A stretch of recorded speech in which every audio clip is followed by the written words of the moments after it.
ये भ्रष्टाचार का नमूना है। कहीं सड़कें बनी समंदर तो कहीं घर ऑफिसों में घुस गया पानी, कहीं रेलवे स्टेशन की गिरी दीवारें तो कहीं सड़कों पर गड्ढे।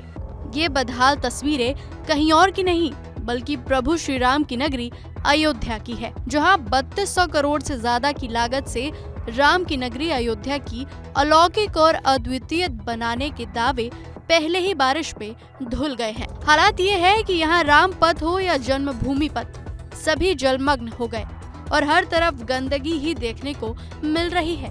कहने के लिए अयोध्या को सजाने संवारने में हजारों करोड़ पानी की तरह बहाए गए, लेकिन बारिश के पानी के साथ ही ये इंतजाम भी बह गए। ये राम पथ है और यहाँ से लगा हुआ बिल्कुल राम मंदिर का जो निर्माण क्षेत्र है वो का पूरा क्षेत्र लगा हुआ है।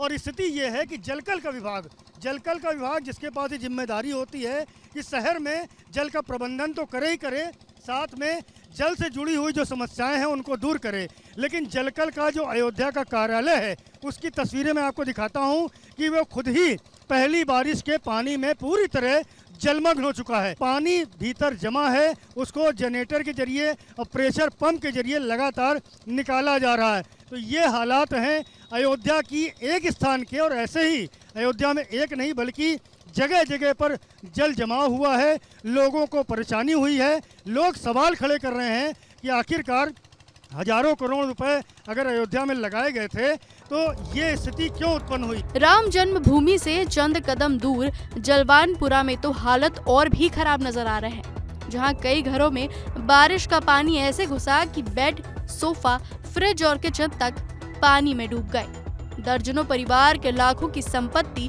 बर्बाद हो गई। अयोध्या में पहली ही बारिश के बाद यहाँ के हालात खराब हो चुके हैं। जलवानपुरा की तस्वीरें दिखाता हूँ। ये पूरा रास्ता आगे की ओर जलवानपुरा की ओर जाता है और देखिए पूरे जलवानपुरा के रास्ते में जल ही जल है। क्या नाम है आपका? धर्मेंद्र। कहाँ रहते हैं आप? यहीं रहते हैं पास में जलवानपुरा में। इतना पानी जो भर गया है, इतना काम अयोध्या में हुआ, इतना सड़कें बनी, नाले बने, असर नहीं हुआ? ये राम मंदिर तो सामने है बिल्कुल। नहीं, हाँ, ये पानी भर जाता है जब बरसात होता है तो भर जाता है। हाँ। कितने बार जनरेटर लगाए, सूखा नहीं पानी। अच्छा, हाँ, तो जो काम बताया जा रहा है यहाँ बहुत हजारों करोड़ कर दिया गया, तो यहाँ कोई काम नहीं हुआ था क्या? कुछ काम नहीं हुआ, देख रहे खाली वैसे नाम है पानी। पब्लिक हम लोग तो बाहर से, हम तो इलाहाबाद से आए हुए हैं, देख रहे हैं यहाँ पानी का नाला एकदम आदमी जूता पैर एकदम भीगते जा रहा है, देख रहे हैं। कुछ काम नहीं देख रहे हैं यहाँ पर वैसे।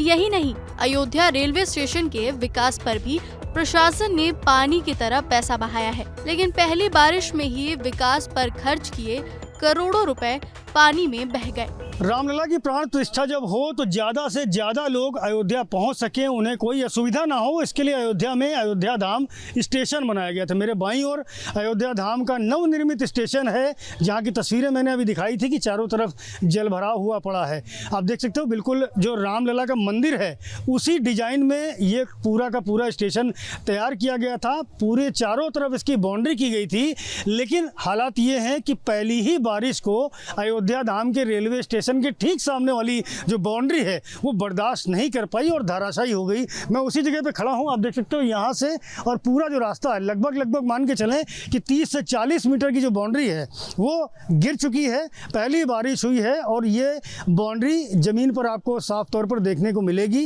रेलवे स्टेशन की सुरक्षा के मद्देनज़र ये बाउंड्री बनाई गई थी, लेकिन अब फिलहाल जो टेम्परेरी बाउंड्री है उसके जरिए रेलवे स्टेशन के सुरक्षा के इंतजाम किए गए थे। अभी तो ये मॉनसून की शुरुआती बारिश है जिसने अयोध्या को अभी से ऐसे बदहाल कर दिया।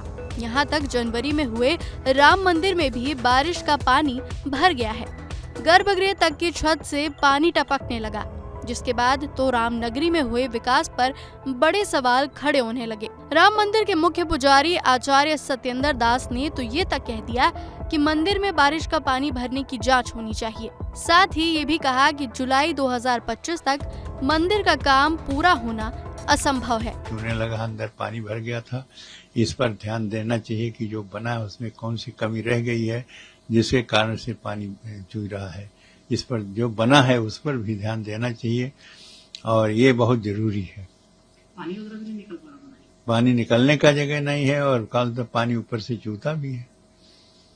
ये समस्या जो है इसका समाधान पहले आजे कल में सोच करके उसको निश्चित कर लें, नहीं तो वर्षा जब शुरू होगी तो वहाँ पूजा अर्चना और कालता दर्शन वर्शन सब बंद हो जाए। एक ओर जहां बारिश ने अयोध्या में हुए विकास की पोल खोल कर रख दी है, तो दूसरी ओर अयोध्या के सांसद अवधेश प्रसाद ने अयोध्या के विकास में भ्रष्टाचार की बात कही और कहा कि मैं खुद राम मंदिर समेत पूरी अयोध्या का दौरा करूंगा और हालात का जायजा लूंगा।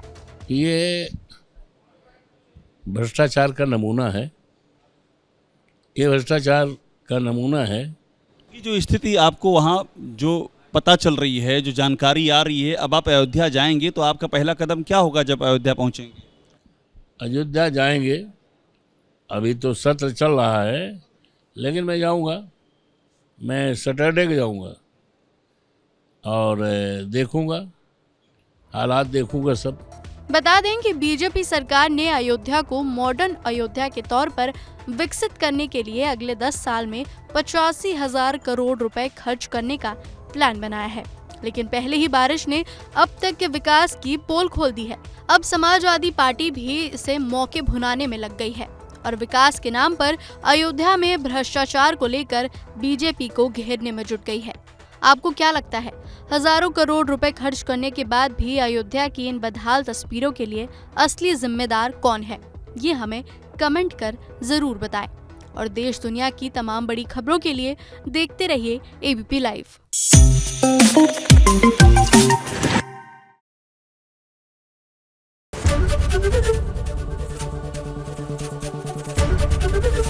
एबीपी गंगा, खबर आपकी, जुबान आपकी।